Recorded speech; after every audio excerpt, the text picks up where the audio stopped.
Մենք մի հատ հոլովակ էինք պատրաստել, թե քարոզության ժամանակ ինչ կարելի է, ինչ չի կարելի, որը 8 րոպեանոց էր։ Ու ես ասացի, քանի որ ասուլիսից առաջ ես ասենք նախաբանով ինչ-որ պիտի հանդես գամ, ասացի քնի, ես ասացի նախաբանի փոխարեն, ես այդ 8 րոպեանոց տեսահոլովակ միացնելու, որպեսզի ասուլիսի նկած լրագրողները մինչև կանցնենք հարց ու պատասխանին, ուղղակի ես ասեմ հետաքրքիր որ 2 թե 3 լրագրող թողեցին գնացին։ Այդ դասընթացներին, օրինակ որ կազմակերպենք լրատվամիջոցների, որքան ցավալի է դաշտում հանդես եկող, ասենք ակտիվ լրագրողների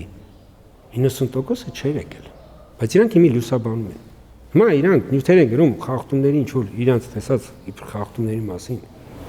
Ու ինչպիսին են այդ լուսաբանումները։ Ես կասեմ, որ 90%-ը իրանք ասենք չիմանալ, որ ասենք չգիտի, որ դա խախտում չի օրինակ այդպես ասեմ։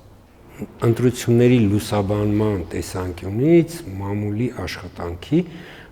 հավերժական խնդիրը կա, որը որ եղել է նաև այն ժամանակ, երբ որ ես օրինակ 20 տարի առաջ եղել լրագրող։ Հիմա էլ կա։ Հիմա բայց ծավալները քչացել է։ Դա ընտրական օրենսգիրքը չկարդալու ու ամեն մի երևույթ, այսպես ասենք, որը որ կարա տհաճ լինի, չգիտեմ, կամ ասենք անհարմարություն պատճառող լինի, այդ երևույթը, այսինքն այն ինչ որ լրագրողի մոտ կարա բացասական օրինակ ընկալում առաջացնի, դա որպես ընտրախախտում ներկայացնել։ Օրինակ մամուլի հրապարակումները օրինակ տեսնում ենք արագ արձագանքում ենք, հանձնանում ենք ընտրատարածքները տեղական ինքնակառավարման մարմիններին եւ գնում են այդ պաստառները, ասենք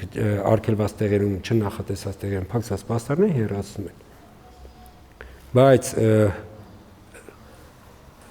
ասենք նույն լուրում, օրինակի համար եմ ասում, նույն լուրում նաեւ կան պաստառներ, որոնք որ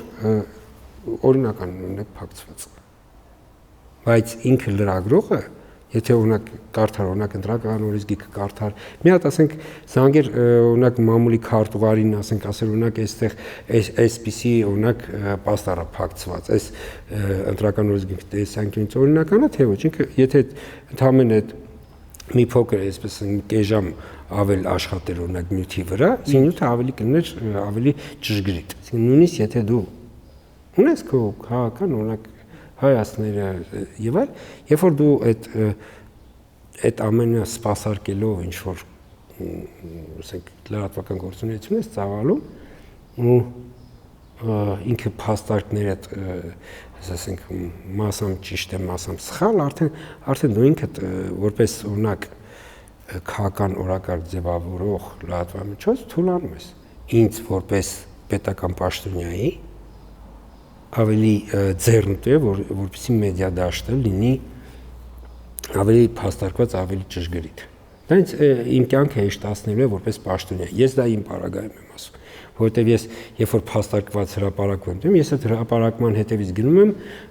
եւ որպեսզի հետևանքները վերացնեմ։ Ազգային ժողովի ընտրությունը երկրի կյանքում ամենալարված քաղաքական պրոցեսն է։ Այս ոչ միայն Հայաստանում է այսպես, աշխարհում է այսպես, կամ մամուլը ազատ է, իսկ ընդհանուր հասարակությունը ազատ է եւ բոլորը ազատ պայքարում են, խորհրդանում տեղ ունենալու, այդ թվում մեծամասնություն կազմելու համար, կամ էլ պիտի բոլորը բերան փակված լինեն։ Ասում են դիկտատուրայի պայման։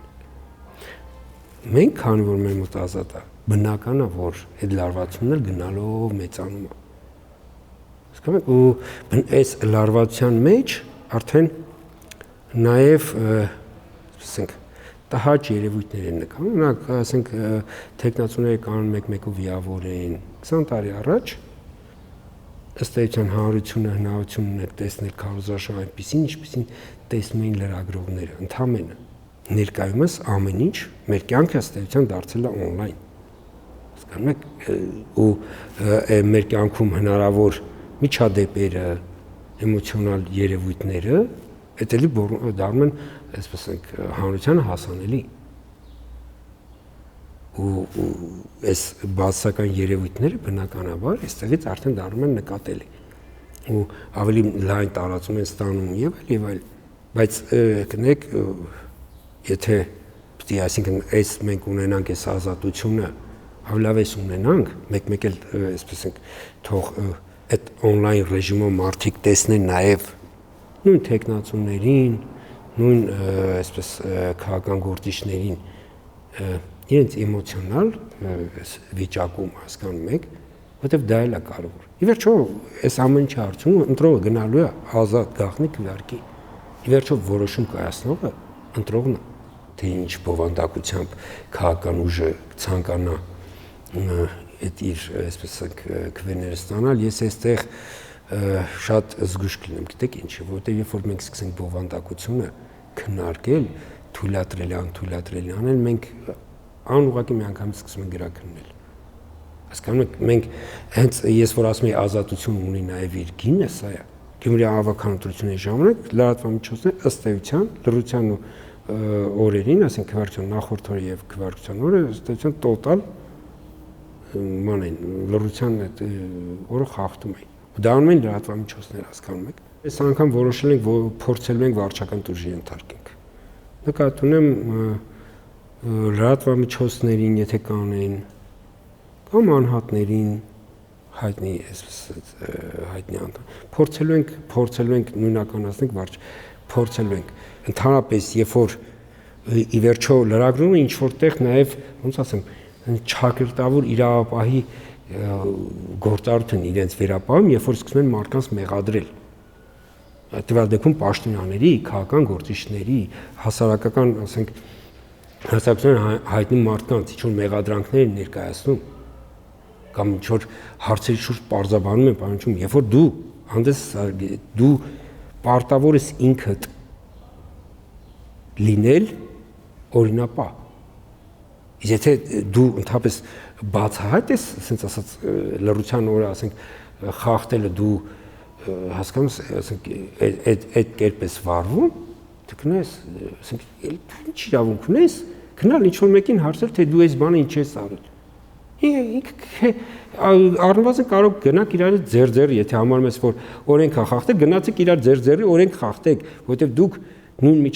նույն միջավայրի կողմնակից եք։ Երբ որ օրինակ որևէ խնդիր ես տեսնում, ոչ ոք չասում այդ խնդիրը մի բարձրաձայնի։